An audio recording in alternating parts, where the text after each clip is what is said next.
बताना जरा आवाज आ रही है कि नहीं।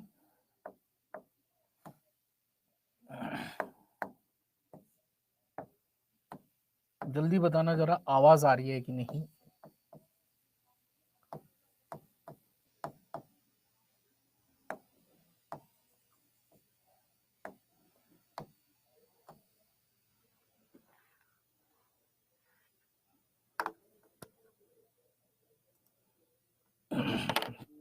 चलो, तो अभी तक जो पढ़ा उसमें कोई डाउट? अभी तक जो पढ़ा उसमें कोई डाउट?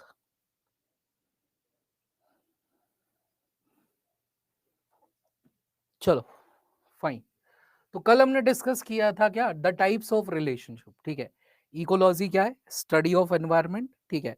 और टाइप्स ऑफ रिलेशनशिप, ठीक है। अच्छा हाँ, वन मोर थिंग, मैंने अभी आपको जो नोट्स दिए, ठीक है, लिंक भेजी है, उसमें उस जितने भी लिंक है 5 लिंक होगी, लिंक नंबर 3 आपके काम की है। बट उस लिंक नंबर 3 में मैं एक नोट डालना भूल गया, that is the introduction of environment, जिसमें हमने पहली क्लास जो डिस्कस करी थी कि लिविंग क्या होते हैं, नॉन लिविंग क्या होते हैं, ठीक है। तो वो उसका भी मेरे पास एडवांस नोट है, उसमें आपको अर्थ की स्फीयर्स वगैरह इसके बारे में भी आइडिया है कि अर्थ की 4 स्फीयर होती है, ठीक है। That is atmosphere, lithosphere, hydrosphere, वो मतलब ज्योग्राफी पॉइंट ऑफ व्यू से, है ना। तो वो वाला अगर चाहिए हो तो मेरे को फिर से एक बार पिंग कर देना, मैं डायरेक्ट सेंड कर दूंगा, वो केवल एक फाइल है, वो रह गई है ना। चलो, लिंक कहाँ है सर? अभी क्लास के बाद बता दूंगा। जो लोग नए हैं, पहले पहली क्लास कर रहे हो, वो डट जाए, अभी बीच में ना चिल्ला, अभी समझते हुए जाए, बीच में मत चिल्लाना, लिंक दे दो, लिंक दे दो, ये दे दो, वो दे दो।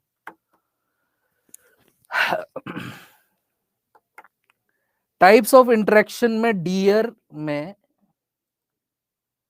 नेगेटिव और डेड बॉडीज में न्यूट्रल क्यों है? क्योंकि बेटा, जैसे सास भी पहले कभी बहू थी, सास भी कभी बहू थी, वैसे हिरन भी पहले जिंदा था, जिंदा को खा गया, हिरन चटक गया, नुकसान हिरन को हुआ।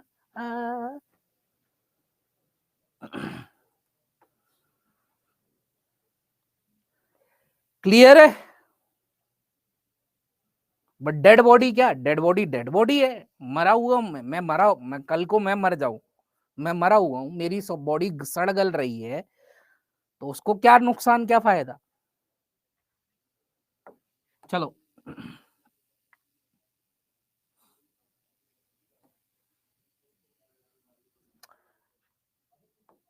तो क्लास 3, ठीक है, आगे का पढ़ रहे हैं हम, ठीक है। तो कल हमने टाइप्स ऑफ इंटरेक्शन देखे। अब देखो, फादर ऑफ इकोलॉजी, पारिस्थितिकी के जनक,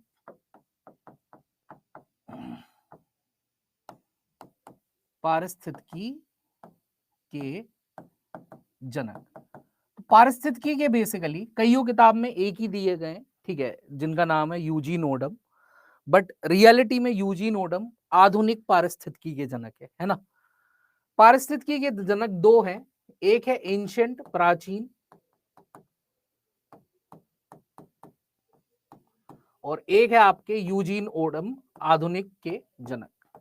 आधुनिक मतलब जो हाल फिलहाल में चल रही है, ठीक है। और एंशिएंट मतलब जो पहले के टाइम पे डेफिनेशन करी गई थी इसके बारे में। तो इसके जो जनक है एंशिएंट के, ये है हम्बोल्ट्स,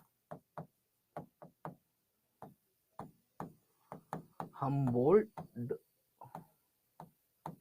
और आधुनिक के जनक जो है वो है यूजीन ओडम।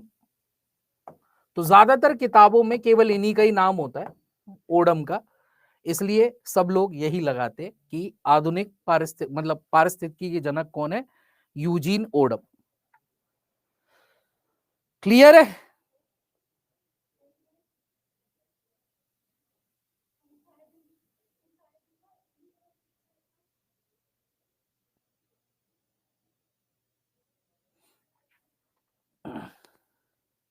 कौन सी स्लाइड है? पहली स्लाइड है, जस्ट लिखा है। वहीं पे अगर हम बात करें भारतीय पारिस्थितिकी के जनक, इंडियन इकोलॉजी के फादर, भारतीय पारिस्थितिकी के जनक, पारिस्थितिकी, तो भारतीय पारिस्थितिकी के जनक है आपके प्रोफेसर रामदेव मिश्रा, यूपी के हैं ये। इन्होंने बहुत बड़ा काम किया। इन्होंने भारत में यूनेस्को का एक प्रोग्राम स्टार्ट करवाया और इस प्रोग्राम का नाम है MAB प्रोग्राम, जो कि सन 1971 में चालू हुआ था। ठीक है, तो इन्होंने 1971 में एक प्रोग्राम स्टार्ट करवाया था भारत में यूनेस्को के द्वारा, बाय यूनेस्को, यूनेस्को द्वारा, और इस प्रोग्राम का नाम था मैब प्रोग्राम।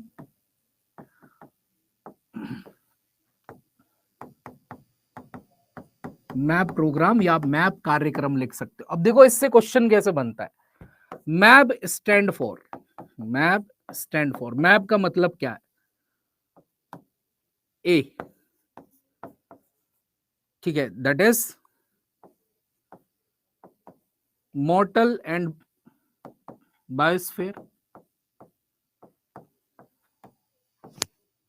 ठीक है। बी, मैन एंड बायोडाइवर्सिटी,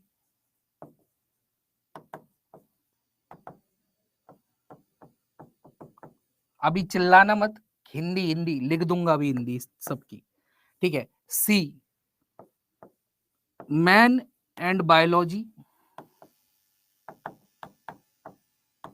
या डी, मैन एंड बायोस्फीयर। तो क्वेश्चन कैसे बनता है? मैप का अर्थ क्या है, अर्थ क्या है, ठीक है। तो मैप का अर्थ है मृत्यु एवं जैव मंडल, मानव एवं जैव विविधता,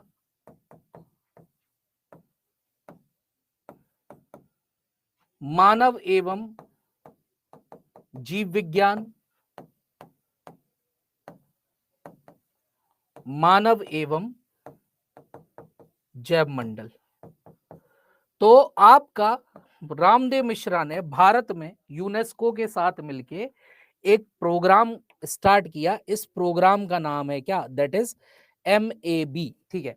तो या तो ये पूछा जाता है MAB प्रोग्राम कौन सी सन में चालू हुआ, तो आप बताओगे 1971, वरना आज तक जितने भी एग्जाम हुए इस भारत में ये कभी नहीं पूछा गया MAB प्रोग्राम कब चालू हुआ, यही पूछा गया MAB का फुल फॉर्म बता दो, ठीक है।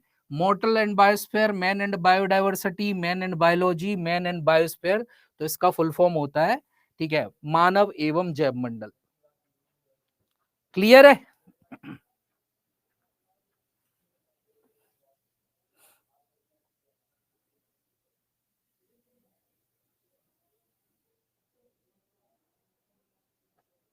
क्लियर है?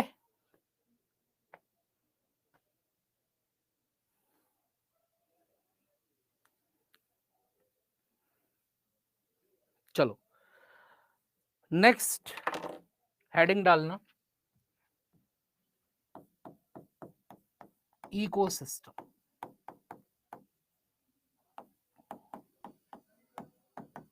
पारिस्थितिकी तंत्र, पारिस्थितिकी तंत्र। अब देखो हम सब एनवायरनमेंट में जितने भी लिविंग और नॉन लिविंग है, हमारे इस पर्यावरण में जितने भी लिविंग और नॉन लिविंग है आपस में कोई ना कोई संबंध रखते हैं। मतलब लिविंग लिविंग से तो रख ही रहा है, जानवर जानवर से, जानवर पौधों से, ठीक है, बट लिविंग नॉन लिविंग से भी रख रहे हैं, ठीक है। जैसे कि तुम्हारा लाइट से कोई संबंध है, तुम लोगों का इस प्रकाश से कोई संबंध है, प्रकाश तुम्हें कुछ दे रही है।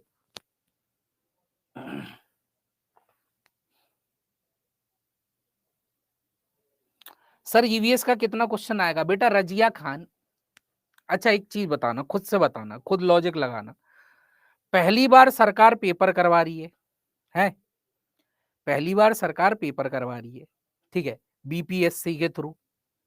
तो जब पेपर बनता है तो 4-5 पेपर आते हैं, पेपर बनाने की प्रक्रिया मैं बताता हूँ। जब पेपर बनता है 4-5 पेपर आते हैं। अब ये जो है हेड के पास भेजा जाता है। अब जो हेड भाई साहब होते हैं वो जिस फील्ड को बिलोंग करते हैं, ठीक है, जिस फील्ड को बिलोंग करते हैं उसके चाहते हैं कि यार ये वाले क्वेश्चन ज्यादा पूछे जाए, तो उसके एक्स्ट्रा रख लेते हैं। तो ये कोई फिक्स नहीं होता कि ईवीएस के 2 क्वेश्चन आएंगे, 4 आएंगे, 5 आएंगे, 10 आएंगे, कितने भी आए भाई, एक नंबर से भी सिलेक्शन रुकता है।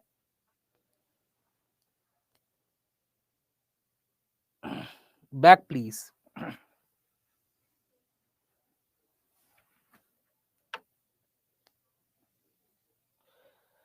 Very good. तो लाइट से आपको क्या मिल रहा है, विटामिन डी मिल रहा है, ठीक है। तो हर चीज का अपने आप में क्या है, संबंध है। तो इकोसिस्टम क्या है, it is the interaction of, संबंध है बायोटिक जैविक का and abiotic factors of environment.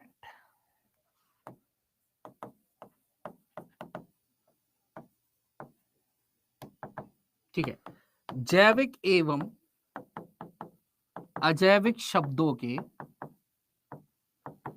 Sorry, अजैविक घटकों के आपसी संबंध को, घटकों के आपसी संबंध को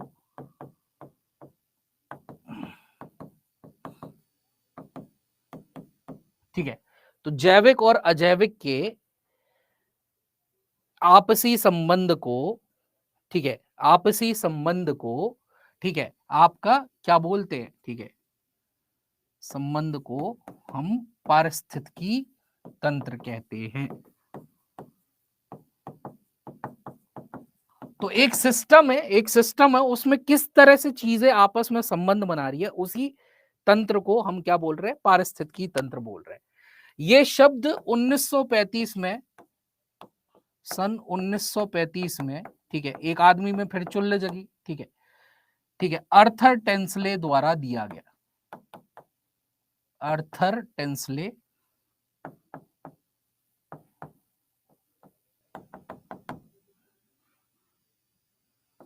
1935 में ये शब्द अर्थर टेंसले द्वारा दिया गया।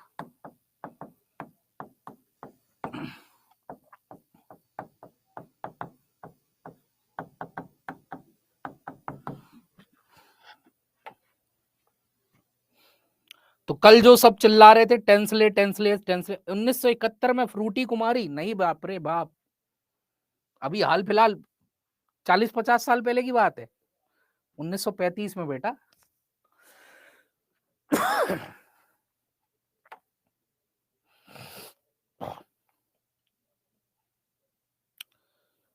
ठीक है, तो 1935 में, ठीक है, इकोसिस्टम वर्ड दिया गया। अब देखो, इकोसिस्टम जो होता है, पारिस्थितिकी तंत्र जो होता है,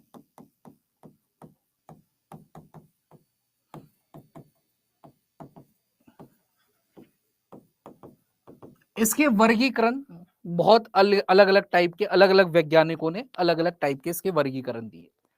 तो सबसे पहला जो वर्गीकरण है कि इकोसिस्टम, पारिस्थितिकी तंत्र, ये आपका प्राकृतिक भी हो सकता है और ये आपका कृत्रिम भी हो सकता है।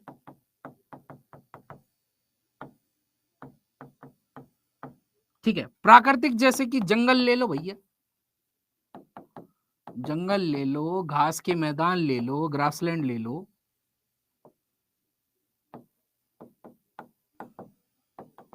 ठीक है। और ज्योग्राफी जब आप पढ़ोगे तो इन घास के मैदानों से बहुत सारे क्वेश्चन आते। आपने जब भी कभी पेपर वेपर दिया हो, वनडे एग्जाम कोई, तो आपने घास के मैदानों से अक्सर क्वेश्चन पूछ पढ़े होंगे।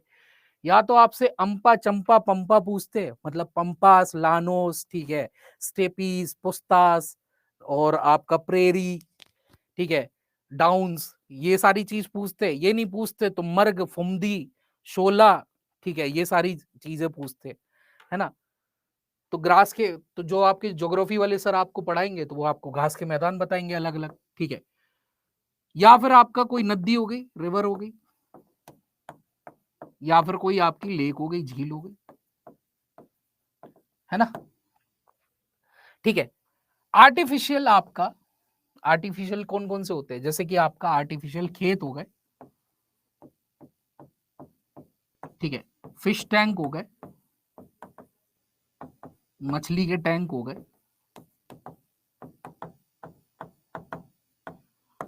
ठीक है, आपका लेक्स हो गई। तो झीलें आपकी कृत्रिम भी होती है और झीलें आपकी प्राकृतिक भी होती है ना। वेटलैंड्स हो गए, आर्द्र भूमि हो गई। आर्द्र भूमि ऐसी जगह जहां पे पानी और मतलब जमीन दोनों आपस में मिलती है, ठीक है।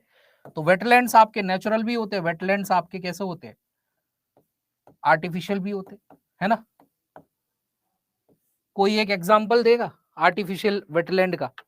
Aquarium, very good. नहर, बहुत बढ़िया।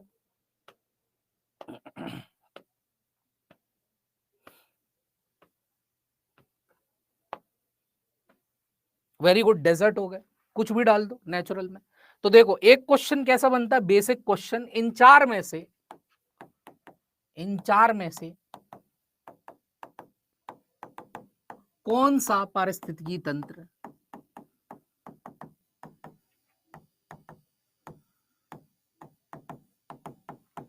कृत्रिम है? Which one of them following ecosystem is man made? ठीक है, तो which one of the following ecosystem is man made, कौन सा पारिस्थितिकी तंत्र कृत्रिम है? एक तो मैं दे दिया जंगल, फॉरेस्ट, जंगल में करो मंगल, ठीक है। एक तो मैं दे दिया क्या, बेसिकली सी, समुंदर। एक तो मैं दे दिया वाटरफॉल, झरने। और एक तो मैं दे दिया क्या, लेक, झील। तो बता दो कौन सा आपके कृत्रिम में?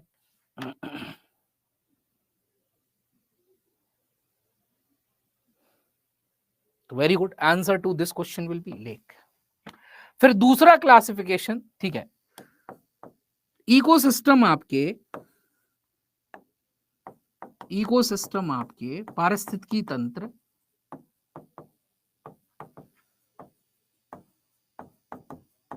कुछ आपके कैसे होते हैं, टेरेस्ट्रियल होते हैं,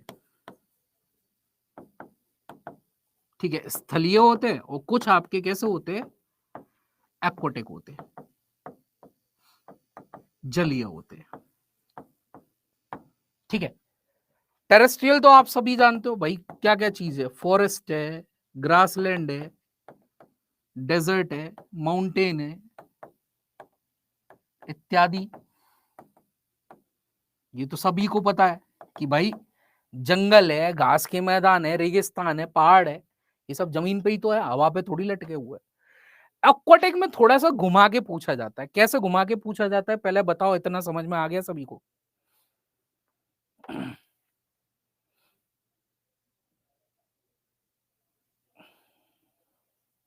चलो,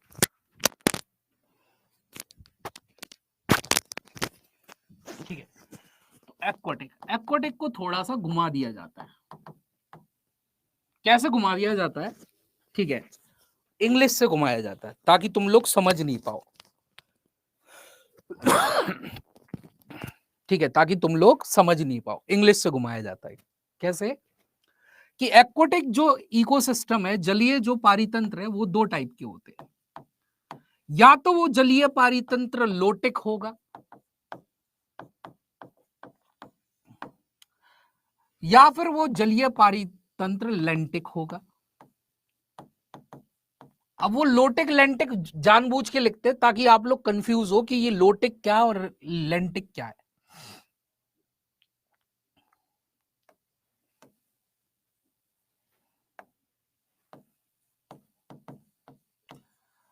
ठीक है, वहां पे क्वेश्चन कैसे बनाएगा, which one of them following, इनमें से कौन सा आपका लेंटिक है या फिर लोटिक है, और उसी को लेंटिक उतार देगा। अब लोटिक लेंटिक होते क्या है, तो सिंपल सा समझो, जो लोटे की तरह लुढ़कते रहते, अगर आपके हाथ में लोटा थमा दूं, कई बार तुमने पिक्चर में देखी होगी कि औरत उतर रही थी थाली लेके, एकदम से चक्कर वक्कर आया, सीढ़ियों से, कईयों सारी सीढ़ियों से लोटा लुढ़क लुढ़क के टन टन टन टन टन टन टन टन गिरता गया।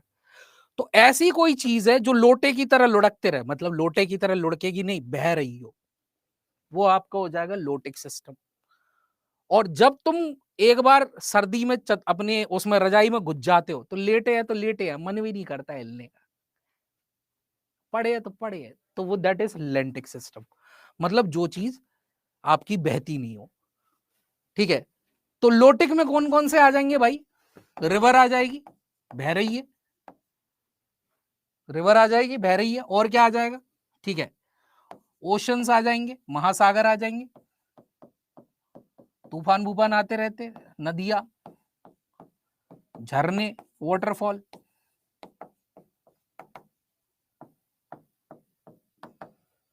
लेंटिक में क्या आ जाएगा भाई?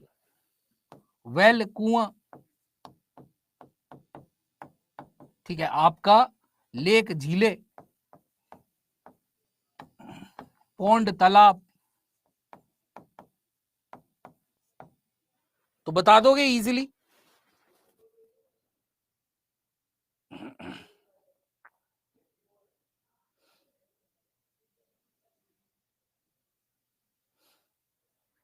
क्लियर? तो इससे कंफ्यूज किया जाता है टर्मिनोलॉजी से, लोटिक कौन सा और लेंटिक कौन सा, बाकी कुछ नहीं है। जो लोटे की तरह लुढ़के बह रहा हो वो आपके एक्वाटिक लोटिक है, जो नहीं बह रहा हो वो लेंटिक है, लेटा हुआ है भाई।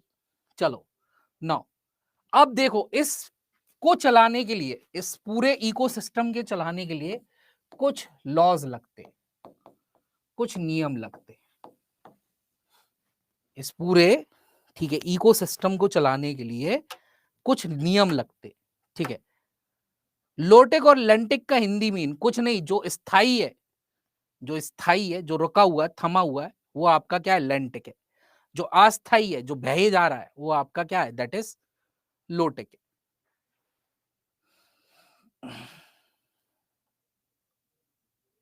चलो नेक्स्ट थिंग इज, आपके पर्यावरण में या फिर आपकी इकोलॉजी में कई सारे लॉ है, नियर अबाउट करीबन 25 से ज्यादा लॉ काम करते हैं। कंसेप्ट ऑफ डिटर्मिनिज्म, ठीक है, आपका डीप इकोलॉजीज, ठीक है, आपका क्या बोलते हैं, कंजर्वेशंस, बहुत सारे लॉ है, सारे नहीं पढ़ने, पीएचडी थोड़ी करनी।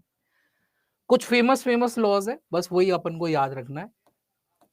एक तो आप पढ़ चुके हो, कौन सा? दैट इज वो माल्थस का वाला, ठीक है, बट वो लॉ नहीं है, वो तो थ्योरी है। माल्थस वाला याद रखना। एक गॉसे की हाइपोथेसिस सिद्धांत याद रख लेना।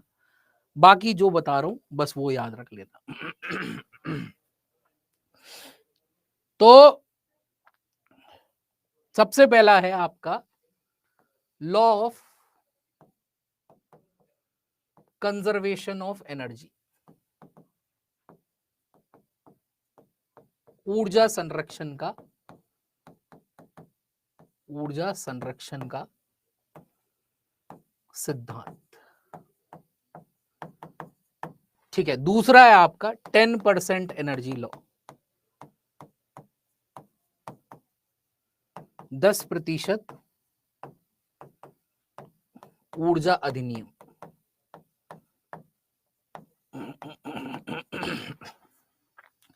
तीसरा है आपका गॉडूज रूल।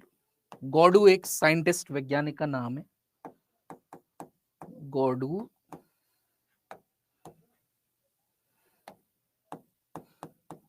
गॉर्डू नियम, ठीक है। तो 3 लॉज है, ठीक है, 3 लॉज है।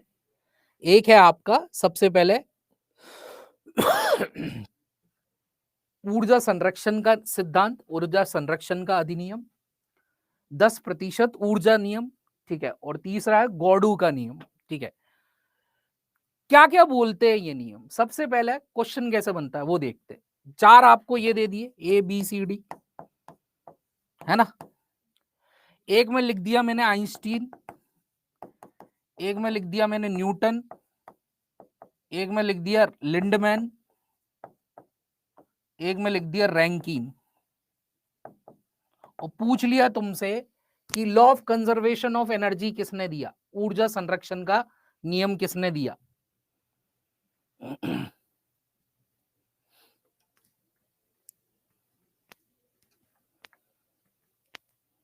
आइंस्टीन ने दिया था। आइंस्टीन ने तो बेटा थ्योरी ऑफ रिलेटिविटी दी थी, थ्योरी है, रूल नहीं है। चलिए very good, answer to this question will be बहुत बढ़िया, ठीक है सभी लोग, ठीक है। बहुत बढ़िया, very good. Answer to this question will be ranking. ठीक है, तो पहले तो मुझे ये पता होना चाहिए दिए किसने, है ना, तब तो मैं सही कर पाऊंगा। मैं जानबूझ के लिंडमैन लिख दिया क्योंकि यही पढ़े हो, लिंडमैन लिंडमैन लिंडमैन,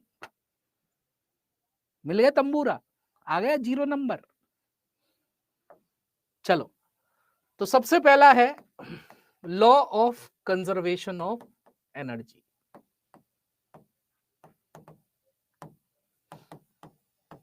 ऊर्जा संरक्षण का नियम।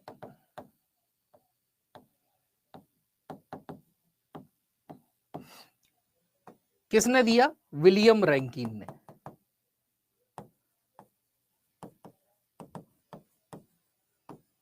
विलियम रैंकिन ने, ठीक है। विलियम रैंकिन ये बोल के गए कि भाई साहब, ऊर्जा को ना ही नष्ट किया जा सकता, ना ही बनाया जा सकता है, ये तो एक रूप से दूसरे रूप में ढलती है ना। ऊर्जा को ना ही नष्ट किया जा सकता है, ना ही बनाया जा सकता है, ये तो एक रूप से दूसरे रूप में ढलती है। यही तुम्हारा जो गीता है वो भी यही बोलता है, हे अर्जुन नैनम शस्त्रम छिद्दानी नैनम देती पावका। जो भी है आगे का भूल गया मैं, बहुत पहले पढ़ा था। तो आत्मा को शस्त्र नहीं काट सकते, वायु नहीं जला सकती, मतलब सॉरी, वायु नहीं उड़ा सकती, जल नहीं गीला कर सकता, आग नहीं जला सकती, है ना। तो सेम कल को सपोज करो मैं वही कृष्ण के गेटअप में मुकुट लगा के, यहाँ ऐसे लगा के, ऐसे चक्कर घुमाता हुआ, बंशी बजाता हुआ, गोगल लगा के तुम्हारे सामने आऊंगा, सारे के तुम सब मेरे अर्जुन हो। ए Arjuna, energy can neither be created nor be destroyed but it can transform into one form to another form. तो एक ही तो बात कही है सभी चीज में, ठीक है। तो दैट इज विलियम रैंकिन कि भाई ऊर्जा ना बनाई जा सकती है,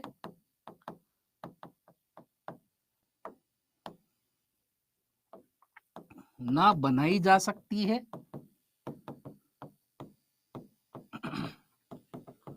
ना नष्ट करी जा सकती।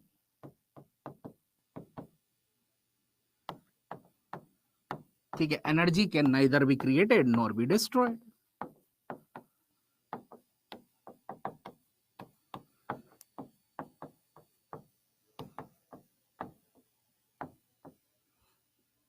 तो ये है आपका लॉ ऑफ एनर्जी, ठीक है। आगे फिर बाद में कुछ साइंटिस्टों ने बोल दिया कि it can transform into one form to another form. आप एक रूप से दूसरे रूप में डाल दो, हम तो इतना ही भूल गए थे, ना ही बना सकते हो ना ही नष्ट कर सकते हो। दूसरे आए भाई साहब कौन? लिंडमैन, जिनमें चुल्ले जगी एक नियम को समझाने की, इसको हम बोलते हैं 10% एनर्जी लॉ, 10% ऊर्जा नियम,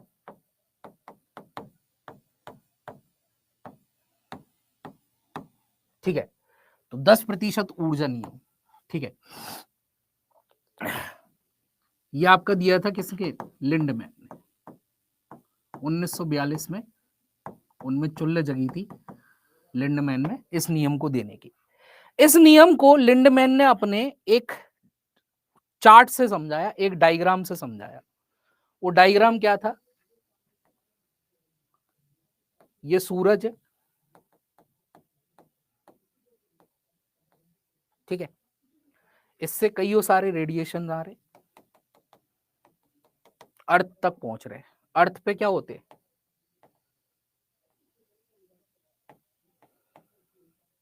प्लांट होते, है ना, पौधे होते। तो सबसे पहले सूरज की इस एनर्जी को कैप्चर करने वाला होता है प्लांट। अब देखो, सूरज से जब आप हिस्ट्री पढ़ोगे तो सर आपको सन के बारे में, हिस्ट्री कह रहा हूँ सॉरी, ज्योग्राफी पढ़ोगे तो सर आपको सन के बारे में बताएंगे, सोलर कांस्टेंट, सौर स्थिरांक, ये सारी चीजें बताएंगे, कितना टाइम लगता है सन रेस को पहुंचने में। सिंपल सा अभी मैं एक हल्का सा आइडिया दे रहा हूँ। सूर्य से रेडिएशन चलते हैं पूरे 100%, बट 100 में से आपका 49% वायुमंडल में इधर इधर बट जाते, केवल 51% आपका धरती तक पहुंच पाता है, ठीक है। केवल 51% आपका धरती तक पहुंच पाता है। इस 51% का भी 1.5% हिस्सा किसको मिलता है? पौधों को मिलता है। तो एक क्वेश्चन आपका बहुत अच्छा, मतलब यूपीएससी के एग्जाम में आया था कि पौधों को कितना प्रतिशत सन की ऊर्जा का हिस्सा मिलता है? तो कितना प्रतिशत मिलता है? 1.5 से 2%। याद रखना है, इसलिए मैंने इसके अंदर 1.5 से 2% लिख दिया। ठीक है। हालांकि जो अब उन्होंने मॉडल समझाया था कि इन्होंने, आपका लिंडमैन ने, वो क्या था, उन्होंने सपोज करवाया कि सपोज करो ये सूरज है। ठीक है। सूरज में बहुत इन्फिनिटी अमाउंट ऑफ ऊर्जा है। ठीक है। इस ऊर्जा का सपोज करो 10,000 जूल, सपोज करो 10,000 जूल किसको मिला? पौधों को मिला। फिर इस पौधे को खाएगी कौन? गैया। गैया खा रही है, हिरन खा रही है, सपोज करो हिरन ने खा लिया। तो हिरन को इस ऊर्जा का, पौधे वाली ऊर्जा का, पौधे में कितना है? 10,000 जूल, इस ऊर्जा का 10% हिस्सा ही मिलेगा, तो रह जाएगा कितना? 1,000 जूल। ठीक है। अब इस हिरन को खा लिया किसने? एक भेड़िए ने खा लिया। एक भेड़िए ने खा लिया। तो इस भेड़ियों को इस ऊर्जा का, जो कि किसके पास है? हिरन के पास है, कितना मिलेगा? ठीक है, 100 जूल। अब इस भेड़िए का शिकार कर लिया किसने? शेर ने। ठीक है। तो इस शेर को इस भेड़िए की ऊर्जा का कितना मिलेगा? 10 जूल। ठीक है। कोई हो सकता है जंगल में ऐसी ट्राइब रहती हो जो शेरों का भी शिकार करती हो, कई सारी आदिवासी जाति मिलके इन सब का भी शिकार करते हैं, है ना। तो एक ह्यूमन है, मेरे जैसा राक्षस, ठीक है, उसने इसका शिकार कर लिया।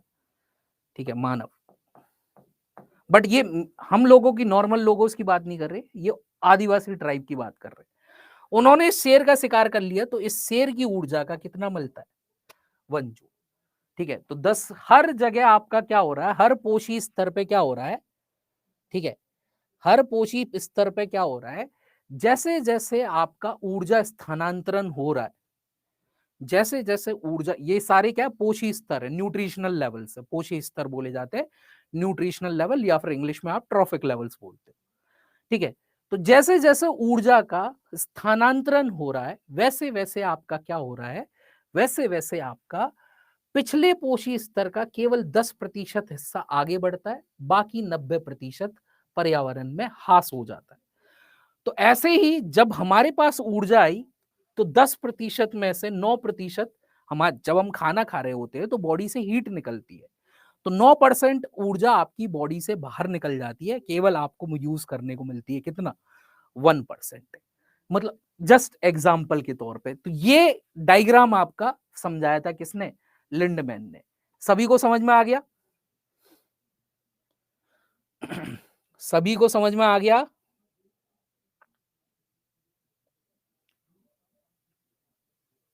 ठीक है। तो ये क्या बोलता है? जैसे जैसे जैसे जैसे ऊर्जा एक पोषी स्तर से दूसरे पोषी स्तर पे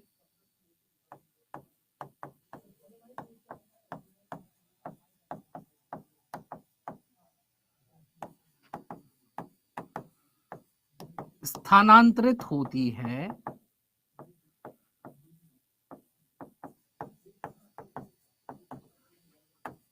अगला पोषी स्तर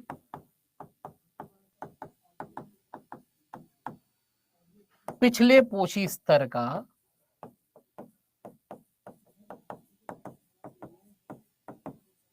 केवल 10%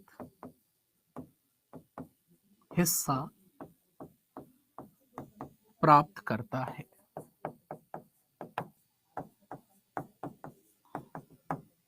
ठीक है। ये लिख लिया जो लोग लिख रहे?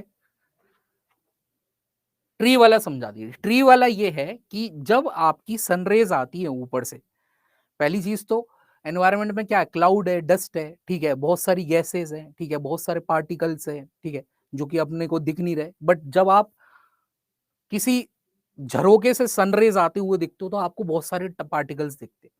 तो जितनी सनरेज आ रही होती है उतनी कभी पहुंच नहीं पाती। 49% एनवायरनमेंट में तितर वितर हो जाती है, 51% अर्थ तक पहुंचती है। इस फिनोमिना को आपका ज्योग्राफी में इंसुलेशन बोला जाता है, ज्योग्राफी वाले सर आपको बताएंगे, ठीक है। फिर इस 51% में से भी जितनी एनर्जी आपकी प्लांट ले पाते, क्योंकि ये सारी एनर्जी भी तो अर्थ पे आके डिस्ट्रीब्यूट होगी, तो जितनी एनर्जी प्लांट ले पाते, प्लांट पूरी 51% नहीं लेता, वो उस 51% का कितना लेता है, 1.5 से 2% लेता है। ये बताया, ये मैंने बताया, ये यूपीएससी का एक क्वेश्चन था कि कितनी एनर्जी प्लांट को प्राप्त होती। इंग्लिश में भी सर लिख रहा हूं, लिख रहा हूं, ये लिख लिया, मतलब लिख क्या रहे हो, समझ में लिया ना ये, ठीक है। लिखा लिखा है तो मैं दे ही रहा हूं तुम लोगों को, ठीक है। तो when energy transfer takes place from one trophic level to next,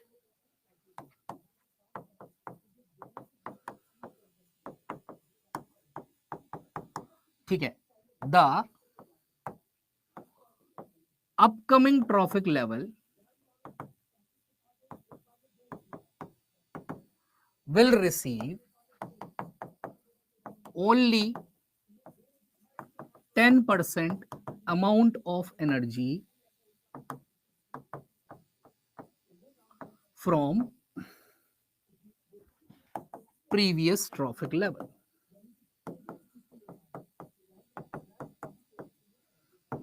ठीक है। तो केवल आपका 10% हिस्से को गेन करती है, बाकी 90% आपका एनवायरनमेंट में, पर्यावरण में लॉस हो जाता है।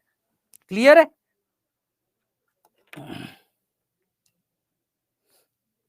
क्लियर है? नोट्स बना रहे? अरे नोट्स काहे बना रही हो भारती बेटा, जब लिखा हुआ सारा दे रहा हूं तो अभी समझते हुए जाओ। सर जियो आप ही पढ़ाइए। क्यों भाई, मैं क्यों पढ़ाऊं भाई, जब ऑलरेडी तुम्हें जियोग्राफी के स्पेशलिस्ट है। अब देखो, इस वाले से, इस वाले नियम से एक चीज और क्लियर होती है। क्या क्लियर होता है, समझते हैं।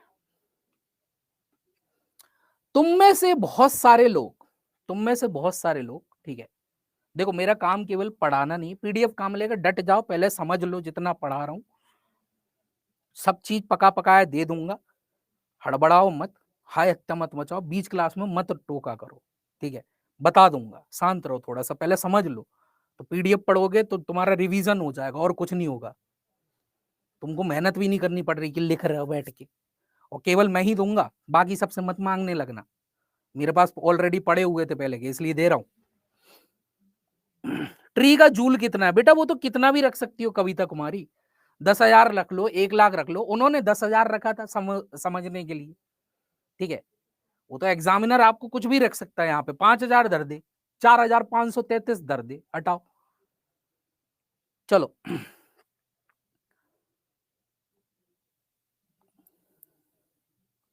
इको डाइवर्सिटी क्या होती है, बायोडाइवर्सिटी को ही इको डाइवर्सिटी बोलते हैं। समझो, अब आप में से कईयों सारे लोग आप में से कईयों सारे लोग, देखो मैं तुम लोगों का टीचर हूं, ठीक है, मेरा काम केवल पढ़ाना नहीं है, मिथ ब्रेक करना भी है। मैं केवल पढ़ाने नहीं आया, तुम्हारे दिमाग में बहुत सारा कूड़ा समाज ने डाल रखा, उसको भी निकाल के फेंकना है मेरे को। तो तुम में से बहुत सारे लोग बहस करते हैं, क्या बहस कर रहे होते, हे कैसे खा लेता है, ठीक है, दया नहीं आती तेरे को, मांस खा रहा है, इनमें भी तो जान है। तो पहली चीज तो तुम लोगों का क्वेश्चन गलत है, कैसे खा लेता, मुंह से खा लेता भाई, और कोई जगह तो है नहीं, शरीर में खाने वाला छेद एक ही है। ऐसे तो हमारे शरीर में 2 छेद दिए गए, एक खाने का एक निकालने का, बहुत सारे जानवरों को एक ही छेद मिला है, उसी से खाते उसी से निकालते। शुक्र मनाओ तुम्हारी किस्मत ऐसी नहीं है, ठीक है। पहले तो ये क्वेश्चन गलत है, कैसे खा लेता, मुंह से खा लेता है। दूसरी रही बात कि इनमें तो जान है, तो जान तो भाई प्लांट में भी है, तो कल से तुम प्लांट खाना छोड़ दो। तो आप कईयों बार आप लोगों के दोस्तों में ये डिबेट होती है, वेजिटेरियन होना अच्छा है कि नॉन वेजिटेरियन होता है। देखो नेचर ने, प्रकृति ने बैलेंस बनाया, नेचर चाहती तो सबको वेजिटेरियन बना देती, बट ऐसा नहीं किया, ठीक है। क्यों? इससे वेजिटेशन जल्दी खत्म हो जाती है, इसलिए नॉन वेजिटेरियन भी रखे ताकि आपका एक पारिस्थितिकी संतुलन बने, है ना? अब दूसरी चीज, आप किस चीज पे बहस कर सकते हो, क्यों वेजिटेरियन होना अच्छा होता है? ठीक है, आप ये चीज गलत बहस करते हो कि नहीं वेजिटेरियन होना चाहिए। अगर जैसे कि मैं नॉन वेजिटेरियन नहीं, मैं ओमनीवोरस हूं, सर्वाहारी हूं, कच्चा प्याज भी खा लेता हूँ, कच्ची लौकी भी खा लेता हूँ, और मन चला तो फिर मीट वगैरह भी चटका देता हूँ, और अगर मीट नहीं मिला और ये भी खत्म हो गया तो तुम में से एक आध गायब कर दूंगा। ठीक है, मैं हूं सर्व राक्षस, अहम ब्रह्मास्मि। ठीक है, बट आप ये जो बहस करते हो कि क्यों आपका वेजिटेरियन होना ज्यादा अच्छा है, उसको आपका प्रूफ करता है ये लॉ कि वेजिटेरियन होना क्यों अच्छा होता है। देखो, ये प्लांट है, हमने सपोज किया प्लांट के पास एनर्जी कितनी थी, 10,000 जूल, है ना? इस प्लांट को खाया किसने? हिरन ने। हिरन क्या है आपका? एक वेजिटेरियन जानवर है, ठीक है, एक शाकाहारी है। इसको प्लांट की एनर्जी का कितना हिस्सा मिला? 10%, 1,000 जूल, है ना? इस हिरन को खाया, अब ये मांसाहारी आ गया, ठीक है, भेड़िया कैसा? मांसाहारी है। कितना मिला? 100 जूल। इस भेड़िए को खाया किसने? शेर ने। शेर को कितना मिला? 10 जूल। इस शेर को खाया एक आदिवासी ट्राइब ने, जिसको कितना मिला? 1 जूल। तो कहने को ऊर्जा के मामले में वेजिटेरियंस को ऊर्जा बहुत मिलती है। वेजिटेरियंस लोग एक्टिव बहुत ज्यादा होते हैं, ठीक है, वेजिटेरियंस लोग एक्टिव, बहुत सक्रिय बॉडी ज्यादा होती है, ऊर्जा बहुत ज्यादा मिलती है। जो केवल मीट ही मीट पे डिपेंडेंट है वो इतने एक्टिव नहीं होते, ठीक है। इसलिए याद रखना, जब मेरे को खेत जुतवाना होगा, जब खेत जोतना होगा, वहां बैल ही काम आएगा, ठीक है। तुम चाहते तो शेर से नहीं जुतवा सकते? तुमने पूरा विश्व कब्जा कर लिया, शेर कौन सी बहुत बड़ी बात है? शेर पर लगा देते गड़ैया, बोलते जोत, 4 कदम चल के शेर, हाँ भाई साहब अब नहीं चला जा रहा, तो बैल ही जोतते हैं। बैल क्या है? शाकाहारी है, ठीक है, शेर नहीं जोतेंगे। बट ताकत की बात करी जाए, एक होती है एनर्जी, एक होती है स्ट्रेंथ। ताकत की बात करी जाए तो मांसाहारियों को क्या बनाया गया? ताकतवर बनाया गया, ठीक है। तो शेर ज्यादा आपका क्या है? स्ट्रेंथ में ज्यादा एबिलिटी है, एनर्जी उतनी नहीं है। दौड़ दौड़ के तुम्हारा हिरन शेर को छका देता है, बट शेर ने एक पंजा मारा ना, वहीं हिरन के प्राण उखड़ाते, ठीक है। तो ताकत नॉन वेजिटेरियंस में ज्यादा होती है। आपका एजिलिटी मतलब ज्यादा देर तक दौड़ना है, ये सब करना, ये सब आपका वेजिटेरियंस में ज्यादा होता है। इसलिए तुम में से बहुत सारे लोग वेजिटेरियन है, अच्छी बात है वेजिटेरियन हो, बट इसका मतलब ये नहीं है कि सूमो पहलवान को जाके चैलेंज कर रहे हो, आजा लड़ ले। लड़ सकते हो तुम उससे, दौड़ते रहना, पकड़ में मत आना, क्योंकि अगर पकड़ में आ गए ना, ऐसा सूमो स्लैमर मिलेगा ना जिंदगी में, फिर किसी को चैलेंज करने लायक नहीं बचोगे। क्लियर है?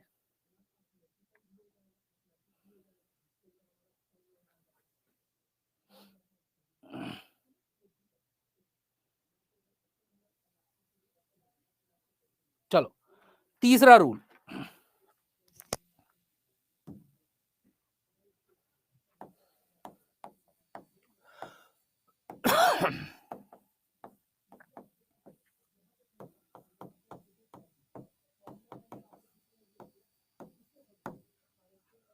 गॉडूस रूल, ठीक है। तीसरा रूल गॉडूस रूल, ठीक है, गॉडू का नियम, ठीक है। ये दिया ही किसने था? गॉडू ने, इसलिए उसके नाम पे ही पड़ गया गॉडू का नियम। गॉडू का नियम क्या बात करता है एनवायरनमेंट में? ये दो इलाकों की बात करता है। एक इलाका है हमारा गर्म इलाका, एक इलाका है हमारा ठंडा इलाका,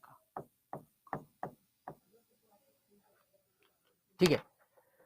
तो गॉडू का जो नियम है, सर स्टार्टिंग स्लाइड दिखा दीजिए, अभी दिखवा देंगे, रूही परवीन रुक जाओ। गॉडू का अधिनियम जो है वो आपके दो इलाके की बात करता है, एक है गर्म इलाका, एक है ठंडा इलाका। अब ये क्या बोलता है? बहुत सिंपल है, इससे ज्यादा सिंपल कोई रूल नहीं है एनवायरनमेंट में, ठीक है। तो आपने देखे होंगे कुछ लोग गर्म इलाके में रहते हैं, कुछ लोग ठंडे इलाके में रहते हैं, ठीक है। जैसे अफ्रीका थोड़ा सा गर्म कंटिनेंट है ना। अपने भारत में भी अगर साउथ की साइड जाए तो गर्म इलाके है, ठीक है, क्यों? इक्वेटर के थोड़ा सा पास से गुजर रहा है साउथ, है ना। इक्वेटर नहीं गुजर रहा भारत से, इक्वेटर के पास से गुजर रहा। वही ठंडे इलाकों की बात करें, हिमाचल की, ठीक है, आपका सिक्किम की, असम की, मिजोरम की, जम्मू कश्मीर, ये ठंडे इलाके हमारे। तो आपने देखा होगा कि बहुत अच्छे एग्जाम्पल से जी वो जो है, हम पौरी इलाके में रहता, पौरी इलाके में हमारा सब सोता सोता है, हमारा हाथ पैर सब सोता, बॉडी डिजाइन भी सोता है साहब जी, ठीक है। बट यही अगर आपने गर्म इलाके देखे होंगे, मतलब नीग्रोस वगैरह को देखा होगा, yo brother, yo sister, don't you know that we have extremities size very high because we live in the hot climate. That's why our body size is very high. Ha ha ha ha ha. तो actually में क्या होता है, जो गर्म इलाके होते हैं वहां पे आपका रेट ऑफ फोटोसिंथेसिस भी ज्यादा होती है, मतलब प्रकाश संश्लेषण की दर भी ज्यादा होती है, तो ऑक्सीजन ज्यादा बनती है। और ऑक्सीजन जितनी ज्यादा बनेगी और जिस एरिया में ऑक्सीजन जितनी ज्यादा होगी, बॉडी साइज क्या हो जाता है, बढ़ने लगता है। इसलिए तुम्हारे यहाँ का हाथी नेक्सा सा चेंगनी सा, ठीक है, वहां का हाथी दिखता है भाई साहब विशाल का है, ठीक है। तुम्हारे यहाँ सांप मिलते इतने बड़े, वहां के सांप देखो भाई साहब कहाँ दे लंबे लंबे, दे लंबे लंबे। तुम्हारे तितली जा रही इतनी सी, वहां की तितली इतनी बड़ी। तुम्हारे यहाँ कांतर इतनी बड़ी होती है, वहां कांतर इतनी बड़ी होती है। तुम खुद इतने इतने से, अफ्रीकन देखो यो ब्रदर, हा हा हा हा, we are giant.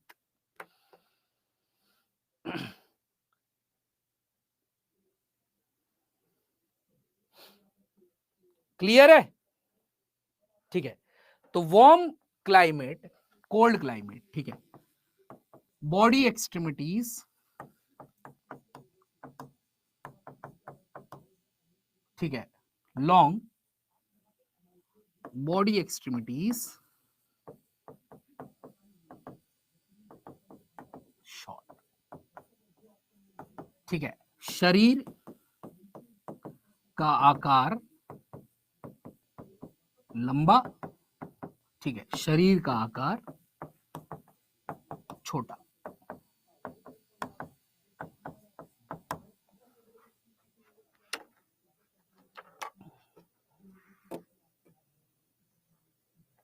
They are different variety sir ji, ओए बी कुमार, कुछ भी different variety. Life originated from Africa, जीवन की उत्पत्ति अफ्रीका से हुई थी, तुम्हें पता ही नहीं है। देखो पहले क्या होता था, लैंड पूरी एक ही होती थी, है ना। आप सभी ने कभी हिस्ट्री वाले जो होंगे उन्होंने पढ़ा होगा, पूरी एक ही लैंड की हुआ करती थी, गोंडवाना लैंड बोला करते थे, है ना, पनीसिया बोला करते थे। तो यहाँ पे अफ्रीका था आपका, है ना। तो यहाँ पे लाइफ ओरिजिनेट हुई, यहाँ पे बहुत सारे हम जैसे काले काले लोग आ गए, ठीक है, गाना गा रहे थे एक दिन दारू पी के, हम काले हैं तो क्या हुआ दिल वाले हैं, तो गांजा वांजा ज्यादा फूक लिया, तो इधर उधर तितर बितर हो गए, तितर बितर हो गए, पार्टी वार्टी ज्यादा कर ली होगी, हाई हो गए होंगे लोग, इधर उधर चले गए भाई। अब हुआ क्या, उतने टाइम में कॉन्टिनेंट ड्रिफ्ट हो गया, ठीक है। तो जो इधर चला गया, यहाँ बीच में सागर आ गया, ठीक है, तो जो इधर चला गया वो वापस यहाँ नहीं आ पाया, तो यहां से आपके धीरे धीरे सारे ह्यूमंस की ओरिजिनेशन होने लगी। तो जो तुम बोलते हो कि ये लोग हफ्सी है, हफ्सी नहीं है बेटा, तुम्हारे कहीं पूर्वज रहे थे, कभी पूर्वज रहा करते थे ये लोग।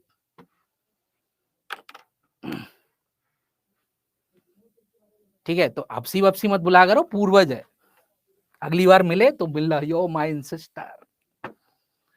चलो, तो ये था आपकी वो, कल में आपका ये चैप्टर खत्म हो जाएगा, कल अपन पढ़ेंगे आपका कैसे आपके पिरामिड्स बनाए जाते और क्या होता है trophic level, food chain, food web कैसे डिसाइड करी जाती। क्लियर है। अब जो लोग बोल रहे थे चीख चीख के, चिल्ला चिल्ला के, कैसे लिंक मिलेगी भैया, 7042465414 रात में 10:30 के बाद मैसेज कर देना और मेंशन कर देना कि मैं बीपीएससी स्टूडेंट हूं। तो एक लिंक भेजूंगा, उसमें 5 अलग अलग लिंक है, उसमें लिंक नंबर 3 तुम लोगों के काम की है, बट उस मैसेज में एक नीचे मैसेज लिखा हुआ है, वो पढ़ के ही इन लिंक को एक्सेस करना, वरना बहुत सारे फिर मैसेज करते हैं सर खुल नहीं रही है, क्या करें हमें समझ में ना आ रहा। पिछली स्लाइड ये लो,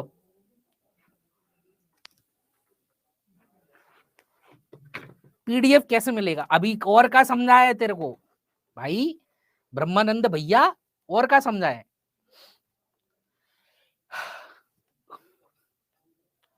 6 वाली क्लास का टाइम बदलवा दो बेटा, ये मेरे हाथ में नहीं है, ये तो जो फैकल्टी है उससे बोलो।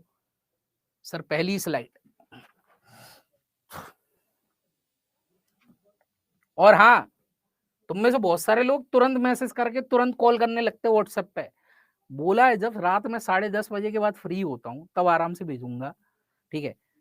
परेशान क्यों हो जाते हो जैसे कि मैं तुम्हारी जायदाद लेके भग गया हूं?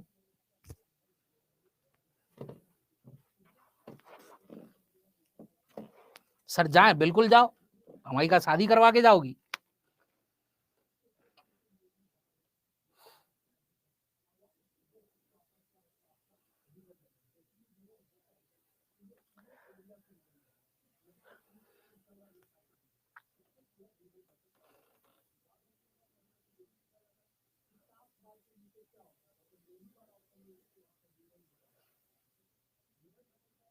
रेटिंग देनी है, मर्जी है तुम्हारी, देना हो दो, नहीं देना मत दो, क्योंकि मुझे अपने आप पे भरोसा है कि भाई मैं कैसा पढ़ाता हूँ।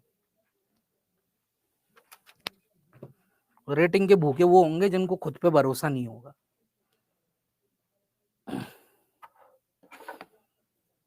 ठीक है, तो बाकी कल मिलते हैं।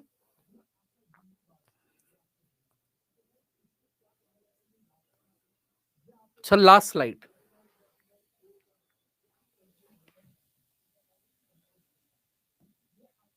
ये रहा गॉडूस रूल। तो कल हम इकोलॉजिकल पिरामिड समझेंगे, ठीक है। एक बार जो आपको नोट्स दिए उसमें एक बार इकोलॉजी वाला सेक्शन, और हाँ जितने भी लोग हैं इंट्रोडक्शन वाला जो था पहला वाला, उसके लिए मैसेज कर देना, वो लिंक में नहीं है, मैं भूल गया उसे लिंक पर डालना, तो वो अलग से ले लेना इंट्रोडक्शन वाला चैप्टर। मोबाइल नंबर, अरे हाय नोट नहीं कर पाए, वो लो, वो लिखा हुआ।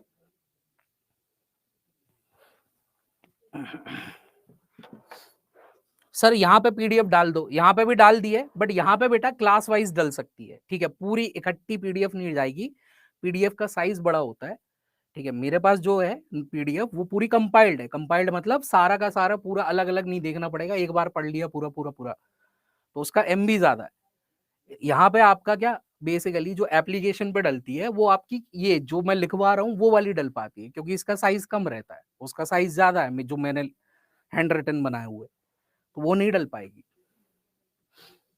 इसलिए मैंने बोला ये भी ले लो वो भी ले लो, सब दे रहा हूं तुमको, तो बल्ले बल्ले तुम्हारी। एक बार समझा दीजिए सर, क्या स्मृति राजपूत क्या समझाना है बताओ जल्दी।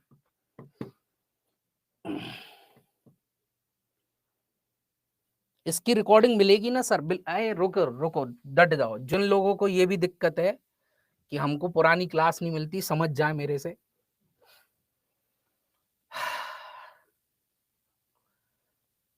देखो कहाँ है, ये देखो, ये देखो, जो भी जब भी तुम अपना ऐप खोलते हो, ए रहा नहीं जाता, तड़प ऐसी है, खुला।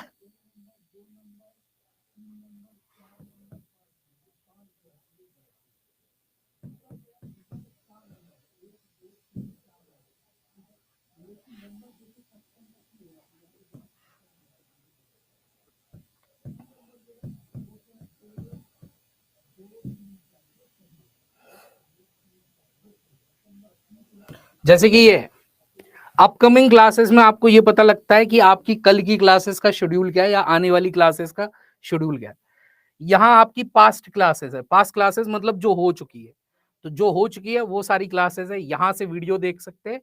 ये क्लिप जैसा जो साइन है इस पर क्लिक करेंगे तो यहाँ पे आपका व्यू का ऑप्शन आता है, व्यू का ऑप्शन पे करेंगे तो आपको क्लास की पीडीएफ जो लगी हुई है वो दिख जाएगी। यहाँ ये जो ऑप्शन दिख रहा है इस पे क्लिक करेंगे, ये आपके फोन में जो फोन की मेमोरी होती है उसमें डाउनलोड होना चालू हो जाएगी, सेव कर लेना, ठीक है।